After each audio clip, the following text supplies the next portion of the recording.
Hello there, ladies and gentlemen, I am Jean-Stu and today we are not going to make a classic French ratatouille.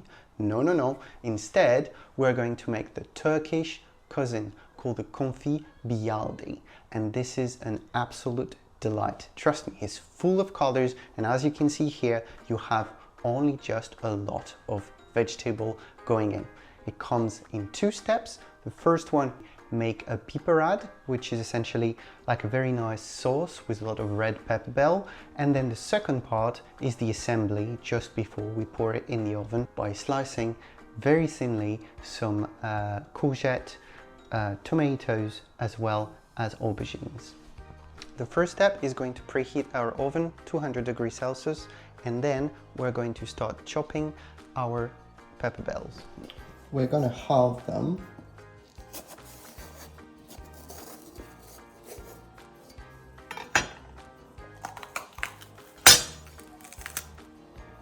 And just remove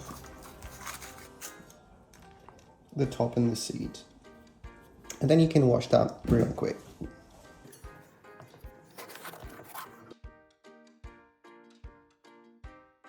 And the next step, simply going to lay them out on a plate that can go in the oven. There you go, 200 degrees for about 20-25 minutes. When it starts to be a little bit burnt over the top. Next, we're going to do the onion, and we're going to finely dice it.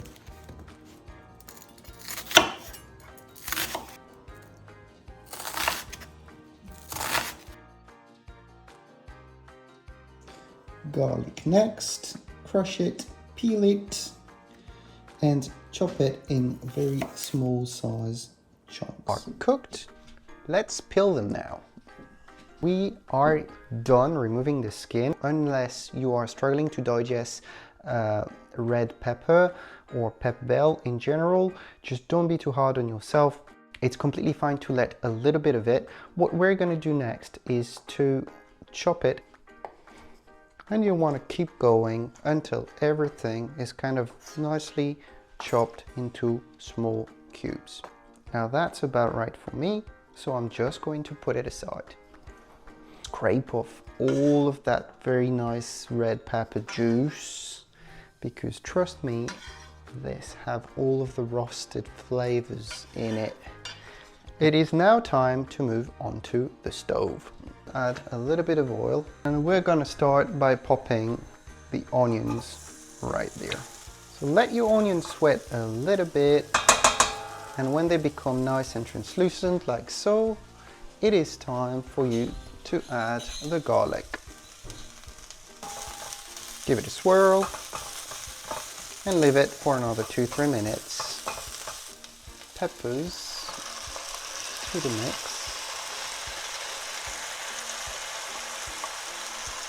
Can you hear this? This is telling you that it starts stewing. And the other one, which is also peppers, but also a little bit of tomato. All right, we'll leave it like that for a minute or two, and then we are ready to add our herbe de Provence. Don't put too much, don't put too little, just put as much as you feel like it. In the meantime, you also want to put just a little bit of sugar. Sugar is always very important whenever you're putting tomato in a sauce to balance the acidity. Cover it and let it stew on low heat for at least 20 minutes. While it is stewing, or after, it's time to slice the other vegetables. For this, I highly recommend using a mandoline. This is not as scary as it looks. What I do first is to remove the first bit, and then you're simply gonna want to apply strong pressure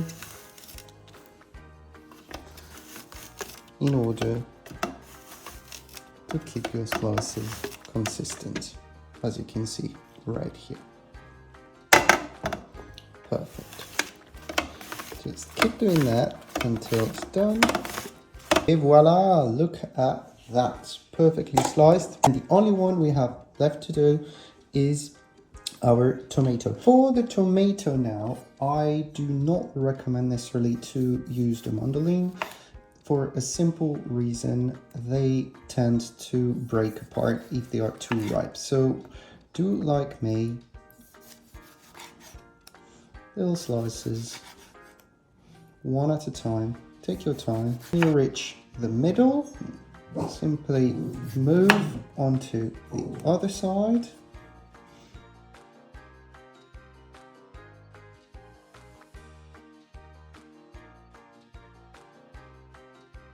All right, everything is now ready for the final setup.